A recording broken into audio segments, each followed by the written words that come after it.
Welcome to On the Middle East, the podcast of the award-winning media service El Monitor, where each week we talk with the decision makers and thought leaders who are making the news and shaping the trends in the Middle East. I'm Andrew Parasoliti, president of El Monitor, and our guest today is Elizabeth Hagedorn, El Monitor's State Department Correspondent. Elizabeth and I will be talking about U.S.-Iran envoy Rob Malley's testimony this week before the Senate Foreign Relations Committee. What he said about the Iran nuclear deal. Is it going to happen? And we'll also be discussing what we know about President Biden's upcoming trip to the Middle East. My conversation with Elizabeth Hagedorn begins now.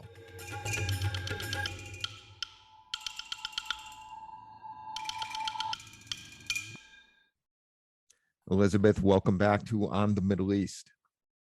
Hi, Andrew. Thanks so much for having me. Elizabeth, a lot of news this week. You covered the testimony by U.S.-Iran envoy Rob Malley, who spoke before the Senate Foreign Relations Committee about the Iran nuclear deal. These negotiations have been going on for about a year. Where does it stand? What did Malley tell us yesterday about the fate of the Joint Comprehensive Plan of Action, or as it's known, the Iran nuclear deal? Well, I think the headline coming out of his testimony was that prospects for a revived nuclear deal, and I'm quoting him here, are tenuous at best. He said the Biden administration is still seeking a return to the JCPOA, but that it's prepared for a reality in which no deal is reached. Malley faced grilling from Republican members of the committee.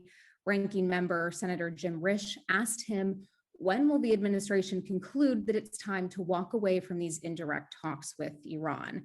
Risch, among others, expressed frustration over the administration's statements from months ago when Biden officials were telling us reporters that a deal needed to be reached within weeks or Iran's nuclear advances would render the original deal meaningless. Malley also took some heat from the committee's chairman, Democratic Senator Bob Menendez, a longtime critic of the Iran deal, who pushed Malley to explain just what exactly is the administration's plan B for if the talks in Vienna do indeed fail. Malley said that all options are on the table in what was a veiled reference, I think, to military action, certainly, but he stressed that the diplomatic path is preferable and indicated that the administration would escalate sanctions on Iran. He pointed to the Treasury Department's newly announced counterterrorism sanctions Wednesday, which target what the administration described as an oil smuggling network led by current and former officials from Iran's Quds Force. The Quds Force, of course, is the branch of the IRGC that carries out clandestine operations abroad. And as I'm sure our listeners are well aware, Tehran, as a condition of its return to compliance with the nuclear deal, is demanding the removal of the IRGC from the State Department's list of foreign terrorist organizations. Now, there's plenty of debate here in Washington about the merits of dropping the label if that's what it takes to get the deal across the finish line, as we've covered at length here at El Monitor. But if we are to take Israeli Prime Minister Naftali Bennett's word for it, well, revoking the designation is no longer under consideration. On the eve of Malley's testimony, Bennett revealed that Biden told him back in April that he would not be removing the IRGC's terror label. Malley didn't confirm this one way or the other, but sort of hinted at it when asked about the FTO designation. He said only that Iran hasn't taken the reciprocal steps or concessions necessary to address the U.S. concerns. So overall, I'd say a fairly pessimistic assessment of the Iran deal's future from the chief U.S. negotiator. But I mean, Andrew, how do you see the chances of renewal at this point? Is there room for optimism? Well, there's good politics and low expectations, but I also think there's room for guarded optimism. And I'm sticking with my slight hedge that we may still see a nuclear deal for 4 reasons. First, the Iranian economy could use a boost, especially now as we're seeing protests in Iran against food price hikes. And these protests come on top of long-standing hardships, structural economic deficiencies, and corruption. all made worse by US sanctions, which were reimposed by the Trump administration in 2018 when it left the Iran nuclear deal. And of course, the effects of the COVID pandemic, which Iran weathered relatively well, but still took its toll like it did throughout the region and the world. Second, the price of oil is about $110 per barrel. Now, Iran is exporting slightly less than 1 million barrels per day and could probably quickly double that to over 2 million once sanctions are lifted.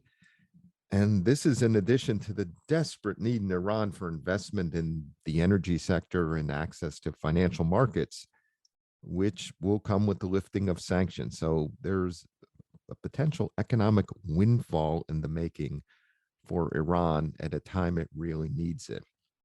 Third, there is a new proposal that Iran has given to or gave last week to EU envoy Enrique Mora. He is the one involved in the shuttle diplomacy between the US and Iran to try to work out the final sticking points in the deal. He hadn't been to Iran in a few months, but he last week brought back from Iran a new proposal, which supposedly downplays the IRGC issue, which you had mentioned. We'll see what happens, but there is a proposal on the table, which the US, I assume, is reviewing as we speak. And fourth, there's a lot of regional diplomacy and cross traffic going on. There are the Iraq brokered talks between Saudi Arabia and Iran. There's the role of Qatar and Oman to facilitate diplomacy on the Iran nuclear deal, as well as the US intention. And this was repeated by Rob Malley at the hearing this week, that the Iran deal could be complemented by a diplomatic regional effort, including an involving or building upon the Abraham Accords. Now, the regional security piece is both assuring to our regional partners in the event of a deal or in the absence of one. And with regard to the region, President Biden is going to the region at the end of June. What do we know about that visit and what can we expect? This is Biden's first trip to the Middle East as president. Sure. Well, we know Biden will visit Israel. He accepted an invite from Bennett during their phone call in April. It would be his first visit to Israel as president, and we expect it to take place in late June, around the time of the G7 summit in Germany. This would be an opportunity to spotlight Israel's role as an important U.S. ally at a time of growing instability within Israel's coalition government. But also keep in mind this trip would come at a time of some tension in the relationship. You have the killing of Al Jazeera reporter Shireen Abu Akleh, an American citizen, gunned down while covering an Israeli raid in the West Bank. Also adding to the tensions are Israel's plans for some 4,000 new housing units in West Bank settlements. The administration opposes this settlement expansion, having come into office promising a more even-handed approach to the Palestinian-Israeli conflict. Al Monitor has reported then that Biden's visit would likely include a stop in the West Bank where he would meet with Palestinian Authority President Mahmoud Abbas in Bethlehem. Also, I had seen Israeli media reporting prior to Shireen Abu Akleh's killing that Biden was considering a visit to East Jerusalem, a city obviously fraught with tension. So no dates have been announced yet, though I expect we'll hear that soon. And not only would this be Biden's first visit to Israel and the Palestinian territories since taking office, but his first trip to the region as president. So there is talk, as you alluded to, of adding at least one other stop to his trip, and that would be Saudi Arabia. This comes as Axios reports that the Biden team is quietly negotiating with Saudi Arabia, Israel, and Egypt on the transfer of 2 Red Sea islands from Egyptian to Saudi sovereignty. Reportedly, Biden officials see this potential islands transfer deal as one that could build trust between Israel and Saudi Arabia and perhaps create an opening for normalization of ties between the two. obviously, were Riyadh to sign on to the Abraham Accords, that would be a major foreign policy win for this administration. So back to this potential Saudi Arabia trip, CNN reported last week that the White House is now working to set up a meeting between Biden and Saudi Crown Prince Mohammed bin Salman. I've been hearing some of the same, that a meeting could be held on the fringes of a Gulf Cooperation Council meeting in Riyadh. But I think whatever the circumstances, a Biden NBS meeting would represent a significant turnaround for a president who, during the campaign, pledged to make Saudi Arabia, as we all remember, a pariah for, among other things, the killing of journalist Jamal Khashoggi. And then when Biden came into office, the administration released the intel report linking the crown prince to the Khashoggi murder. And so far, Biden has refrained from engaging directly with the prince, who is Saudi Arabia's de facto ruler. So to meet MBS after all of that, and on his turf, no less, would be a major about face for this president, and would surely cause an uproar among many of his own supporters. A lot to unpack there, Andrew. Why do you think the Biden administration is sort of seeking to lower tensions with Riyadh right now, and even consider this face-to-face meeting with the prince after more than a year of diplomatically isolating him? Well, I think events have made this meeting and a reset in U.S.-Saudi relations a matter of priority. When you look at the Middle East, the United States has had three solid, strong partners over decades. That's Israel, Egypt, and Saudi Arabia. Many of the other states, too, are friends and allies of the United States, but those are the big three. And the U.S. has counted on Saudi Arabia and needs to continue to count on Saudi Arabia for a number of things. One of the other top priorities for the administration, in addition to Iran, has been ending the war in Yemen. The Biden administration came in, appointed a Yemen envoy. We have a truce that is holding as we for almost 2 months now. Again, we try to be optimistic and sometimes to keep our optimism in check, but that is really good news. And any settlement in Yemen depends on the U.S.-Saudi partnership in bringing an end to that terrible war and to the immense humanitarian tragedy that the fighting there has caused. So that's number one. You need to deal with Yemen. We need to work closely with Saudi Arabia.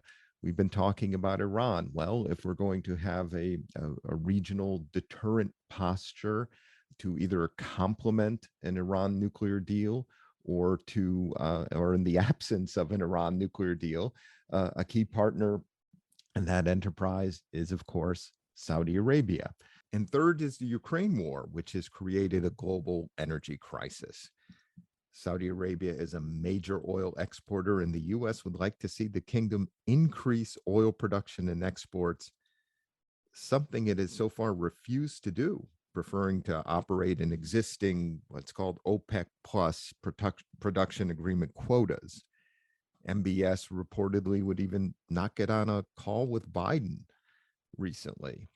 So there's been a lot of friction in U.S.-Saudi ties over the past year, but the Biden administration seems intent on steadying the relationship in order to deal with U.S. regional and international priorities such as Yemen, Iran, Russia, and Ukraine, as well as seeing if the U.S. can close the deal on getting Riyadh to normalize relations with Israel and expanding the Abraham Accords even further. Really great points there, Andrew. And I think you nailed it with regard to U.S. interests in Iran and Yemen, and of course, with Ukraine, as our team of contributors around the region continues to report, Russia's invasion really just continues to reverberate across the Middle East. Well, Elizabeth, a lot to watch and keep an eye on in terms of the news and trends shaping the region. Thank you for joining us today on the Middle East again. It's good to talk with you about these events, and thanks for your coverage of the State Department for Al Monitor.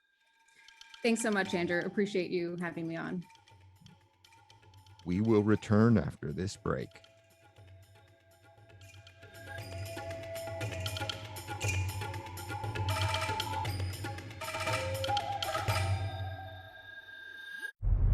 Hi, I'm Elizabeth Hagedorn, and I'm the State Department Correspondent at El Monitor. And I'm Joe Snell. I'm El Monitor's video editor. Let's admit it, this past year has been difficult to stay on top of the news and sift through what's accurate and what's misleading. Let El Monitor help you. If you care about the Middle East and North Africa, you should consider listening to El Monitor's audio series On the Middle East with Andrew Parasaliti and Amber Zaman, and On Israel with Ben Caspi. You can now watch our newest video podcast, Reading the Middle East with Gilles Capel. You can subscribe to these series on your favorite podcast platforms. And through a host of free daily and weekly newsletters, we offer a range of perspectives with the highest journalistic standards. You can subscribe to these newsletters at elmonitor.com.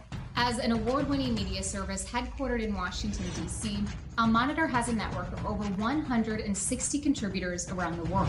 So if you haven't done so already, be sure to visit elmonitor.com, where you can find all of these newsletters and podcasts, along with first-class reporting and analysis. Thanks to our guest, Elizabeth Hagedorn, and our production team of Beowulf Rockland and Rosabelle Hind of Two Squared Media Productions. We will be back next week, and if you haven't done so, please sign up for all three of our El Monitor podcasts at your favorite podcast platform. Reading the Middle East with Gilles Capel, and Gilles' guest this week is Israeli-French filmmaker Amos Gittai. And On Israel with Ben Caspit. Ben this week interviews Israeli Deputy Foreign Minister Idan Roll. And of course, this podcast on the Middle East. Next week, Amber and Zaman will be here, and she will be interviewing another decision maker or thought leader in the region. Thank you all for listening, and please keep up with all of the news and trends in the Middle East at elmonitor.com.